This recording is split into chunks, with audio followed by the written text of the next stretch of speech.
ഹേ y'all welcome back. ഇന്ന് ഞാൻ നിങ്ങളോട് ഷെയർ ചെയ്യുന്നത് നല്ല അടിപൊളിയായിട്ടുള്ളൊരു ചിക്കൻ റെസിപ്പിയാണ് കേട്ടോ. കുക്കറിൽ കുറച്ച് ടൈം കൊണ്ട് തന്നെ നമുക്ക് റെഡിയാക്കി എടുക്കാൻ പറ്റിയ കുക്കർ ചിക്കൻ്റെ റെസിപ്പി എങ്ങനെയാണെന്ന് നോക്കാം. പിന്നെ ഇതിൻ്റെ മസാലക്കൂട്ട് എന്ന് പറയുന്നതില്ലേ, അത് മസ്റ്റ് ട്രൈ ആയിട്ടുള്ളൊരു ഐറ്റമാണ് കേട്ടോ. അപ്പോൾ വീഡിയോയിലേക്ക് പോകുന്നതിന് മുമ്പ് എൻ്റെ ചാനൽ ആദ്യമായിട്ട് കാണുന്നുണ്ടെങ്കിൽ സബ്സ്ക്രൈബ് ചെയ്യാനും പിന്നെ വീഡിയോ ഇഷ്ടമാണെങ്കിൽ ലൈക്ക് ചെയ്യാനും ഷെയർ ചെയ്യാനും കമൻറ്റ് ചെയ്യാനൊന്നും മറക്കല്ലേ. ആദ്യം തന്നെ ചിക്കൻ മാരിനേറ്റ് ചെയ്യാൻ വേണ്ടി ഒരു മസാല റെഡിയാക്കാം. അതിന് വേണ്ടി ഒരു മീഡിയം സൈസിലുള്ള ഉള്ളി എടുത്തിട്ടുണ്ട്. അത് കുറച്ച് വലുപ്പത്തിൽ അങ്ങനെ കട്ട് ചെയ്താണ് അരച്ചെടുക്കാൻ വേണ്ടിയിട്ടാണ്. പിന്നെ ഒരു മീഡിയം സൈസിലുള്ള തക്കാളി എടുത്തിട്ടുണ്ട്. അതും നല്ല പഴുത്ത തക്കാളി വേണം കേട്ടോ എടുക്കാൻ വേണ്ടിയിട്ട്. പിന്നെ ഒരു കൈ നിറയെ മല്ലിയിലും ഒരു കൈ നിറയെ പുതിനയിലും എടുത്തിട്ടുണ്ട്. എന്നിട്ട് ഇത് നല്ല പേസ്റ്റ് ആക്കിയിട്ട് വരാം. പിന്നെ ഈ സമയത്തുണ്ടല്ലോ ഇഞ്ചിയും വെളുത്തുള്ളി പച്ചമുളകെല്ലാം ഇട്ടെടുക്കാം. ഒരു 2 കിലോ ചിക്കൻ്റെ ഒരു മെഷർമെൻറ്റിലാണ് ആക്കുന്നത്. ഇപ്പോൾ നമ്മളെ കയ്യിൽ ഇപ്പോൾ എത്രയാണോ ചിക്കൻ ഉള്ളത് ആ ഒരു അളവിൽ ജിഞ്ചർ ഗാർലിക് പേസ്റ്റിൽ അങ്ങനെ എടുത്താൽ മതി. ഇപ്പോൾ എൻ്റെ കയ്യിൽ ഓൾറെഡി പേസ്റ്റ് ഉള്ളതുകൊണ്ട് ഞാൻ ഇതിൻ്റെ കൂടെ അങ്ങനെ അരക്കുന്നില്ല. എന്നിട്ട് ഇത് നമ്മൾ ഏത് പാത്രത്തിലാണോ മാരിനേറ്റ് ചെയ്യാൻ ഉദ്ദേശിക്കുന്നത് ആ പാത്രത്തിലേക്ക് ഈ മസാല ഒഴിച്ചു കൊടുക്കാം കേട്ടോ. ഇനി ഇതാ ഈ പേസ്റ്റിലേക്ക് ഉണ്ടല്ലോ കുറച്ച് പൊടികൾ ചേർത്ത് കൊടുക്കുന്നുണ്ട്. 2 ടീസ്പൂൺ കാശ്മീരി ചില്ലിയാണ് ചേർക്കുന്നത്. നമ്മളിതിപ്പോൾ ഇങ്ങനെ ചേർക്കുന്നില്ലെങ്കിൽ നമ്മൾ നേരത്തെ പേസ്റ്റ് ആക്കുന്ന സമയത്ത് മിക്സർ ജാറിൽ അങ്ങനെ ഇട്ട് കൊടുത്താലും മതി. എന്നിട്ട് ഇതാ 1 ടീസ്പൂണ് ചിക്കൻ മസാല ചേർത്തിട്ടുണ്ട്. 1/4 ടീസ്പൂണ് മഞ്ഞൾപ്പൊടിയും കൂടെ, പിന്നെ 1/4 ടീസ്പൂണ് ഫെനൽ പൗഡർ, വലിയ ജീരകത്തിൻ്റെ പൗഡറില്ലേ അതും, 1/4 ടീസ്പൂണ് ചെറിയ ജീരകത്തിൻ്റെ പൗഡറും. ഞാനിത് രണ്ടും വറുത്ത് പൊടിച്ചിട്ട് അങ്ങനെ സ്റ്റോർ ചെയ്യുന്നതാണ്.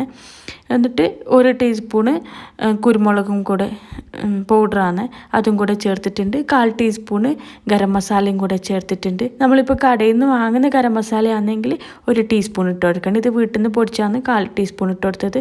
എന്നിട്ട് 1/4 ടീസ്പൂൺ തന്നെ ജിഞ്ചർ ഗാർലിക് പേസ്റ്റും കൂടെ ചേർത്ത് കൊടുത്തിട്ടുണ്ട്. ഇനി 1/4 ടീസ്പൂണ് പച്ചമുളക് പേസ്റ്റാക്കിയതും കൂടി ചേർത്തിട്ടുണ്ട്. പിന്നെ 1/4 ടീസ്പൂൺ തന്നെ കസൂരി മേത്തി ഉണ്ടല്ലോ അതും കൂടെ ചേർത്തിട്ടുണ്ട്. കസൂരി മേത്തി ചേർക്കുമ്പോൾ ഉണ്ടല്ലോ കുറച്ചൊന്ന് ചൂടാക്കിയിട്ട് വേണം കേട്ടോ ചേർക്കാൻ വേണ്ടിയിട്ട്. പിന്നെ ഒരു ലെമൺ ജ്യൂസ്, ഒരു ചെറുനാരങ്ങൻ്റെ ഫുള്ള് അങ്ങനെ ജ്യൂസ് എടുത്തിട്ടുണ്ട്, അതും കൂടെ ചേർത്തിട്ടുണ്ട്. പിന്നെ നമ്മളെ കയ്യിൽ പുളിയില്ലാത്ത തൈര് ഉണ്ടല്ലോ അതുണ്ടെങ്കിൽ ചേർത്ത് കൊടുക്കാം. ഞാനതിപ്പോൾ ഇല്ലാത്തതുകൊണ്ട് അങ്ങനെ ചേർക്കാത്തതാണ്. എന്നിട്ട് ഇത് ആവശ്യത്തിനുള്ള ഉപ്പ് ചേർത്ത് കൊടുക്കാം. ഈ മസാലയ്ക്ക് കണക്കായതല്ല, ചിക്കനും കൂടിയിട്ടുള്ള ഉപ്പ് വേണം കേട്ടോ ചേർക്കാൻ വേണ്ടിയിട്ട്. ഇനി ഇതെല്ലാം കൂടെ നന്നായിട്ടൊന്ന് മിക്സാക്കി എടുക്കണം. പിന്നെ നമ്മളെ കയ്യിൽ തന്തൂരി ചിക്കൻ മസാലേൻ്റെ മിക്സ് ഉണ്ടെങ്കിൽ അത് ചേർത്ത് കൊടുക്കാം കേട്ടോ. ഹോം മെയ്ഡ് ആയാലും പിന്നെ അത് കടയിൽ നിന്നൊക്കെ വാങ്ങിക്കുന്നുണ്ടല്ലോ അങ്ങനെ ആയാലും കുഴപ്പമില്ല, അത് ചേർത്ത് കഴിഞ്ഞാലും നല്ല ടേസ്റ്റാണ് കേട്ടോ. ഇത് എൻ്റേതായ ഒരു ഇതിൽ ഞാനിങ്ങനെ പ്രിപ്പയർ ചെയ്യുന്നൊരു മസാലയാണ് കേട്ടോ. ഈ ഒരു മസാലക്കൂട്ടിൽ ഞാൻ ചിക്കൻ ഗ്രില്ല് ചെയ്തിട്ടുണ്ടായിരുന്നു, അതൊക്കെ അടിപൊളി ടേസ്റ്റാണ്. ഞാൻ ഫസ്റ്റ് ടൈമാണ് ഈ ഒരു മസാലയിൽ തന്നെ കുക്കർ ചിക്കൻ ട്രൈ ചെയ്യുന്നത്. ഞാൻ കുക്കർ ചിക്കന് വേറൊരു മസാല കൂട്ടിൽ അങ്ങനെ ട്രൈ ചെയ്തിട്ടുണ്ടായിരുന്നു. ഇതെനിക്ക് ഓൾറെഡി ഭയങ്കര ഇഷ്ടപ്പെട്ട ഒരു കൂട്ടാണ്, അതുകൊണ്ടാണ് ഞാൻ ഇതിൽ അങ്ങനെ റെഡിയാക്കാമെന്ന് വെച്ചത്. ഇപ്പോൾ കണ്ടില്ലേ നന്നായിട്ട് ഞാനിത് മിക്സാക്കി എടുത്തിട്ടുണ്ട്. ഇനി നമ്മൾ നേരത്തെ എടുത്തു വെച്ച കഴുകി വൃത്തിയാക്കിയിട്ട് അതിൽ കുറച്ച് വരകൾ ഇട്ട് കൊടുത്തിട്ടുണ്ടായിരുന്നു ചിക്കനിൽ, അത് നമുക്ക് ഈ മസാലയിൽ ഇട്ട് കൊടുക്കാം കേട്ടോ. പിന്നെ ചിക്കൻ എടുക്കുമ്പോൾ നന്നായിട്ട് വരഞ്ഞു കൊടുക്കണേ. ഇതിപ്പോൾ ഫുൾ ചിക്കൻ ആയതുകൊണ്ട് തന്നെ ഉള്ളിലെല്ലാം മസാല പിടിക്കാൻ കുറച്ച് പ്രയാസമായിരിക്കുമല്ലോ, അതുകൊണ്ട് ആ ഒരു ബ്രസ്റ്റ് പീസിൻ്റെ അവിടെയൊക്കെ നന്നായിട്ടൊന്ന് വരഞ്ഞു കൊടുത്താൽ മതി. എന്നിട്ട് കൈവച്ചിട്ട് തന്നെ മസാല ഒന്ന് തേച്ച് കൊടുക്കണം കേട്ടോ. ആ ഒരു വരഞ്ഞ ഭാഗത്ത് ഉള്ളിലെല്ലാം ആവുന്ന രീതിയിൽ തന്നെ. ഇതിപ്പോൾ കുറച്ചല്ലേ മുളക് പൊടി ഇട്ടിട്ടുള്ളൂ, മസാല എല്ലാം തേക്കുന്ന സമയത്ത് മുളക് കുറവായ പോലെയെല്ലാം തോന്നും, പക്ഷെ കറക്റ്റാണ് കേട്ടോ. 1 ടീസ്പൂൺ അളവിലാണ് നമ്മൾ ഇട്ടതെങ്കിലും മസാലയെല്ലാം കറക്റ്റാണ്. ഈ ഒരു കളറിന് വേണ്ടിയിട്ട് വേറെ കളറൊന്നും ചേർക്കൊന്നും വേണ്ട. ഇനി ഇതാ ഞാനിതിലും മസാലയെല്ലാം നന്നായിട്ട് തേച്ചെടുത്തിട്ടുണ്ട്. ഇനി ഇതുണ്ടല്ലോ ഒരു 30 മിനിറ്റ് അല്ലെങ്കിൽ 15 മിനിറ്റ് ഒന്ന് ഫ്രിഡ്ജിൽ വെക്കണം. ഇതിലുള്ള മസാലയെല്ലാം ഒന്ന് ചിക്കനിലൊന്ന് പിടിക്കാൻ വേണ്ടിയിട്ടാണ്. അങ്ങനെ ചെയ്തെടുക്കുമ്പോഴാണ് കേട്ടോ കൂടുതൽ ടേസ്റ്റ് ഉണ്ടാവൽ. പെട്ടെന്ന് തന്നെ ചെയ്യേണ്ട. ഇനി ഞാനിത് ഫ്രിഡ്ജിൽ വെക്കുന്നതിന് മുമ്പുണ്ടല്ലോ ഇതിൻ്റെ 2 കാലും കൂടി ഒന്ന് കെട്ടി കൊടുക്കണമെന്ന് വിചാരിച്ചതാണ്, പക്ഷേ ഒന്നിങ്ങനെ വിട്ടുപോയതാണ്. ഇപ്പോൾ ഞാൻ ഒരു അരമണിക്കൂർ അതിൻ്റെ ഫ്രിഡ്ജിൽ നിന്ന് എടുത്തതിന് ശേഷം ഒന്ന് ഇതിൻ്റെ കാലൊന്ന് കെട്ടി കൊടുക്കുന്നുണ്ട്. ഇത് എന്താ പറയുക, ഈ ഒരു സ്റ്റെപ്പ് വേണമെങ്കിൽ ചെയ്താൽ മതി കേട്ടോ. ഇപ്പോൾ കുക്കറിലെല്ലാം ഒന്ന് ഇതായിട്ട് നിൽക്കാൻ വേണ്ടിയിട്ട് ഞാനൊന്ന് ജസ്റ്റ് ഒന്ന് കെട്ടി കൊടുക്കുന്നതാണ് ഒരു നൂലെല്ലാം വെച്ചിട്ട്.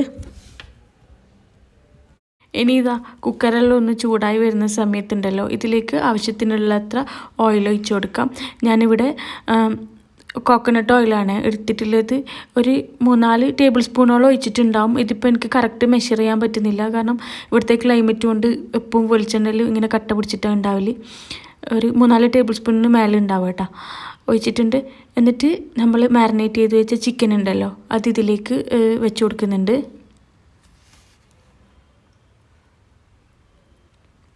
ഇതിപ്പോൾ ചിക്കനെല്ലാം ഒന്ന് റെഡിക്ക് നിൽക്കാൻ വേണ്ടിയിട്ടാണ് ഇതിൻ്റെ കാലെല്ലാം ഒന്ന് കെട്ടി കൊടുത്തത് കേട്ടോ.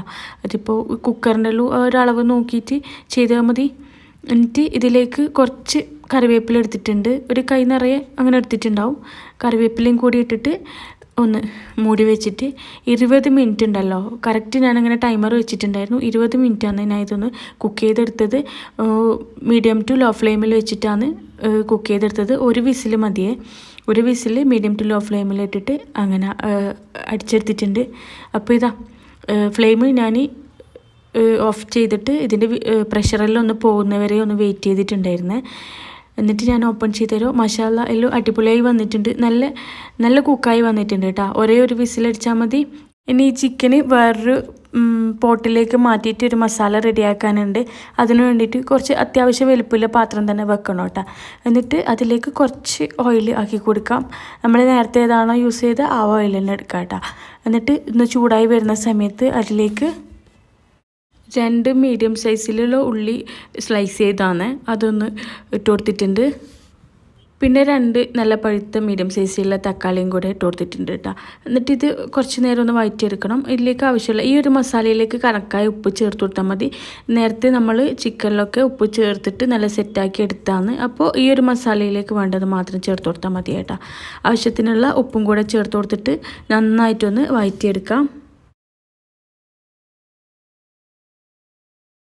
ഇനി ഈ ഉള്ളിയിലേക്കെല്ലാം 1/4 ടീസ്പൂണ് ഗാർലിക് പേസ്റ്റും പിന്നെ 1/4 ടീസ്പൂൺ തന്നെ ജിഞ്ചർ പേസ്റ്റും കൂടി ചേർത്ത് കൊടുത്തിട്ട് എല്ലാം കൂടി നന്നായിട്ടൊന്ന് മിക്സാക്കി എടുക്കുക കേട്ടോ. ഉള്ളിയും ഇതിൻ്റെയൊക്കെ ഒരു പച്ചമണയിൽ പോകുന്നത് വരെ നന്നായിട്ടൊന്ന് സോഫ്റ്റായിട്ട് വരണേ ഉള്ളിയെല്ലാം.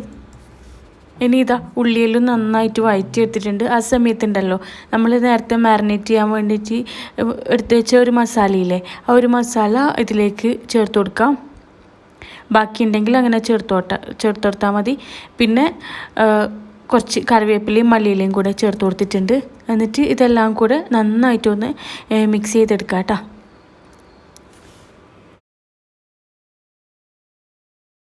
അപ്പോൾ ഇതാ ഉള്ളിയിലും നല്ല സോഫ്റ്റായി വരുന്ന സമയത്ത് 2 ടേബിൾ സ്പൂണ് ടൊമാറ്റോ കെച്ചപ്പ് ചേർത്ത് കൊടുത്തിട്ടുണ്ട്.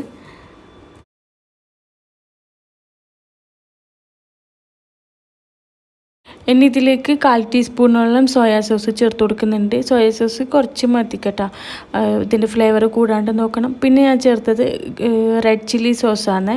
ഞാൻ ഈ 2 ടേബിൾ സ്പൂണോളം ചേർത്ത് കൊടുത്തിട്ടുണ്ട്. ഇപ്പോൾ നമ്മളെ കയ്യിൽ ഗ്രീൻ ചില്ലി സോസ് ആണെങ്കിൽ അതായാലും കുഴപ്പമില്ല കേട്ടോ, ഏതെങ്കിലും ചില്ലി സോസ് അങ്ങനെ ചേർത്ത് കൊടുത്താൽ മതി. ഈ സോസെല്ലാം ചേർത്ത് കഴിഞ്ഞിട്ടുണ്ടല്ലോ നന്നായിട്ടൊന്ന് വഴറ്റിയെടുക്കണം.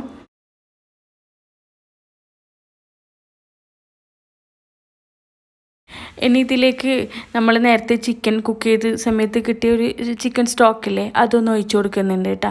ആ ഒരു ഓയിലും മസാലയെല്ലാം ചേർന്നിട്ടില്ല ഈ ഒരു വെള്ളവും കൂടി ഒഴിക്കുമ്പോൾ നമ്മളെ ഒരു മസാലയ്ക്ക് നല്ലൊരു അടിപൊളി ടേസ്റ്റ് വരാനുണ്ട്. എന്നിട്ട് ഒരു ഹൈ ഫ്ലെയിമിൽ ഇട്ടിട്ടുണ്ടല്ലോ നന്നായിട്ടൊന്ന് വേവിച്ചെടുക്കാം. ഒന്ന് വറ്റി വരണം കേട്ടോ. എന്നിട്ട് വേണം നമുക്ക് ഇതിലേക്ക് ചിക്കൻ നമ്മൾ നേരത്തെ കുക്ക് ചെയ്ത് വെച്ച ചിക്കനും കൂടി ഇടാൻ വേണ്ടിയിട്ട്. ഇനി ഇതാ ചിക്കൻ ഉണ്ടല്ലോ ഈ ഗ്രേവിയിലേക്കൊന്ന് വെച്ച് കൊടുക്കുന്നുണ്ട്. ഗ്രേവിയിൽ കുറച്ച് തിക്കായി വന്നിട്ടുണ്ട്. ഇനി ഉണ്ടല്ലോ നമ്മളൊരു സ്പൂണെല്ലാം വെച്ചിട്ട് ബാക്കി ആ ഒരു ഗ്രേവി ഈ ഒരു ചിക്കൻ്റെ മേലേക്ക് ഇങ്ങനെ ആക്കി കൊടുക്കണം. ശരിക്കും പറഞ്ഞാൽ കുക്കർ ചിക്കൻ്റെ മെയിൻ പരിപാടി എന്ന് പറഞ്ഞാൽ ഈ ഒരു സ്റ്റെപ്പാണ് കേട്ടോ. ഈ ഒരു ഗ്രേവി ഉണ്ടല്ലോ ഒന്ന് ശരിക്കും പറഞ്ഞു കഴിഞ്ഞാൽ ഈ ചിക്കനിലേക്കെല്ലാം ഒന്ന് ആക്കിയിട്ട് ഒന്ന് വറ്റിച്ചെടുക്കണം. നമ്മൾ ഇപ്പോൾ മീഡിയം ഫ്ലെയിമിൽ അല്ലെങ്കിൽ ഹൈ ഫ്ലെയിമിൽ വെച്ചിട്ട് വേണം കേട്ടോ ചെയ്തെടുക്കാൻ വേണ്ടിയിട്ട്. ശരിക്കും പറഞ്ഞാൽ ഈ കുക്കർ ചിക്കനിലുണ്ടല്ലോ ഈ ഒരു സ്റ്റെപ്പ് മിസ്സാക്കിയേ ചെയ്യരുത്. ഇതാണ് ശരിക്കും മെയിൻ സ്റ്റെപ്പ് എന്ന് പറയുന്നത്. ഇനി ഉണ്ടല്ലോ ഇതിലേക്ക് ഞാൻ കുറച്ച് മല്ലിയിലയും കൂടി ചേർത്ത് കൊടുക്കുന്നുണ്ട്, കുറച്ചധികം തന്നെ ചേർക്കുന്നുണ്ട്. പിന്നെ കുറച്ച് ക്യാപ്സിക്കം കൂടി ചേർത്ത് കൊടുക്കുന്നുണ്ട്. ഒരു പകുതി ക്യാപ്സിക്കാണ് ചേർത്തത്. എന്നിട്ടുണ്ടല്ലോ നേരത്തെ ചെയ്ത സ്റ്റെപ്പ് തന്നെ ഒന്നും കൂടി ഫോളോ ചെയ്താൽ മതി. ആ ഒരു ഗ്രേവി മൊത്തം നമ്മൾ ചിക്കൻ്റെ മേലേക്ക് അങ്ങനെ ആക്കി കൊടുത്താൽ മതി. ഇടയ്ക്കിടയ്ക്ക് ഇങ്ങനെ ഒന്ന് തിരിച്ചിട്ട് കൊടുക്കണം കേട്ടോ. രണ്ട് സൈഡിലും ആ ഒരു മസാലയിൽ എത്തുന്ന വിധത്തിൽ 2 സ്പാച്ചുലെല്ലാം വെച്ചിട്ട് അങ്ങനെ ചെയ്തെടുത്താൽ മതി. ഇതുകൊണ്ടാണ് നമ്മൾ ഒരു വിസിലിട്ടിട്ട് കുക്ക് ചെയ്തെടുത്തത്. ഓവർ കുക്ക് ആയി കഴിഞ്ഞാൽ നമുക്കിതിങ്ങനെ തിരിച്ചിടാനൊക്കെ ഭയങ്കര പ്രയാസമായിരിക്കും, പൊട്ടിപ്പോയെല്ലാം ചെയ്യും. ഇതിപ്പോൾ കറക്റ്റ് കുക്ക് ആയതുകൊണ്ട് തന്നെ ഇതിങ്ങനെ ചെയ്യുമ്പോൾ ഒന്ന് പൊട്ടിപ്പോയൊന്നും ചെയ്യുന്നുണ്ടായില്ല. എന്നിട്ടുണ്ടല്ലോ ഞാനിത് കുറച്ച് നേരം ഒന്ന് അടച്ചു വെച്ചിട്ട് ഒന്ന് കുക്കാക്കുന്നുണ്ട്. ഒരു ക്യാപ്സിക്കൽ ഒന്ന് വേവാൻ വേണ്ടിയിട്ടാണ്.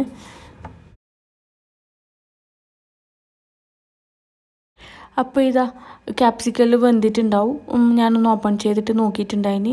എല്ലാം അടിപൊളിയായിട്ട് വന്നിട്ടുണ്ട് കേട്ടോ. നല്ല സ്മെല്ലാണ്, നല്ല ടേസ്റ്റി ആയിട്ടുള്ളൊരു റെസിപ്പിയാണ് കേട്ടോ. ഇൻഷാ അല്ലാ ഇതെന്തായാലും ചിക്കനെല്ലാം ഇങ്ങനെ വോൾ ചിക്കനെല്ലാം വാങ്ങുമ്പോൾ ഒന്ന് ട്രൈ ചെയ്ത് നോക്കണം. ഞാനിത് ഒന്നും കൂടി ഒന്ന് തിരിച്ചിട്ട് കൊടുത്തിട്ടുണ്ട് കേട്ടോ. കംപ്ലീറ്റ് മസാലയെല്ലാം സെറ്റായി വന്നിട്ടുണ്ട്. ഞാനിതൊരു പ്ലേറ്റിലേക്ക് സെർവ് ചെയ്തിട്ട് കാണിച്ചു തരാം. ഇതിപ്പോൾ റൈസിനെല്ലാം ആണെങ്കിൽ കുറച്ച് ഗ്രേവി അങ്ങനെ വെച്ചാൽ മതി. ഇതിപ്പോൾ നമ്മൾ ബാക്കിയിൽ പൊറോട്ട ചപ്പാത്തിക്കെല്ലാം ആണെങ്കിൽ അത്ര ഗ്രേവി വേണ്ടാന്ന് എനിക്ക് തോന്നുന്നത്. അങ്ങനെ ആണെങ്കിൽ കുറച്ചും കൂടി അങ്ങ് വറ്റിച്ചെടുത്താൽ മതി. ഞാനിപ്പോൾ ഇത് റൈസിന് വേണ്ടിയിട്ട് ആക്കിയതുകൊണ്ട് കുറച്ച് ഗ്രേവി വെച്ചിട്ടുണ്ടായിന്. ബാക്കിയുള്ളൊരു ഗ്രേവിയില്ലേ അത് ഈ ഒരു ചിക്കൻ്റെ മേലേക്ക് ഇങ്ങനെ വെച്ച് കൊടുക്കണം. ഈ ഒരു റെസിപ്പി ഇഷ്ടപ്പെട്ടെന്ന് വിചാരിക്കുന്നുണ്ട്. ഇഷ്ടപ്പെട്ടാൽ എന്തായാലും ഒന്ന് ട്രൈ ചെയ്ത് നോക്കണം കേട്ടോ. ഇൻഷാ അല്ലാ ട്രൈ ചെയ്ത് നോക്കിയിട്ട് ഫീഡ്ബാക്ക് അറിയിക്കണം. ഈ ഒരു ചിക്കൻ റെസിപ്പി ഉണ്ടല്ലോ പാർട്ടിയിലെല്ലാം സെൻറ്റർ ഡിഷായിട്ടെല്ലാം വെക്കാൻ പറ്റുന്ന നല്ലൊരു അടിപൊളി ഐറ്റമാണ്.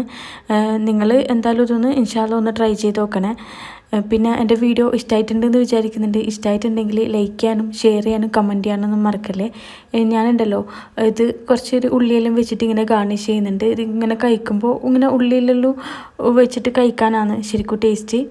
ഞാനിത് ഒരു ഫോർക്ക് വെച്ചിട്ട് എടുത്തിട്ട് കാണിച്ചു തരാം ഇതിൻ്റെ ഒരു ടെൻഡർ എങ്ങനെയുള്ളതെന്നുള്ളത്. കണ്ട മാഷാ അല്ലാ എല്ലാം അടിപൊളിയായിട്ട് വന്നിട്ടുണ്ട്. വീഡിയോ ഇഷ്ടപ്പെട്ട് കഴിഞ്ഞാൽ ഒന്നും കൂടി പറയുന്നത് ലൈക്ക് ചെയ്യാനും ഷെയർ ചെയ്യാനൊന്നും മറക്കല്ല. പിന്നെ സബ്സ്ക്രൈബ് ചെയ്യാണ്ട് കാണുന്നുണ്ടെങ്കിൽ പ്ലീസ് ഒന്ന് സബ്സ്ക്രൈബ് ചെയ്തിട്ട് സപ്പോർട്ടാക്കണേ. ഇൻഷാ അല്ലാ ഇനിയും നല്ല നല്ല വീഡിയോസെല്ലാം ആയിട്ട് വരുന്നവരേക്കും സീ യു ഓൾ.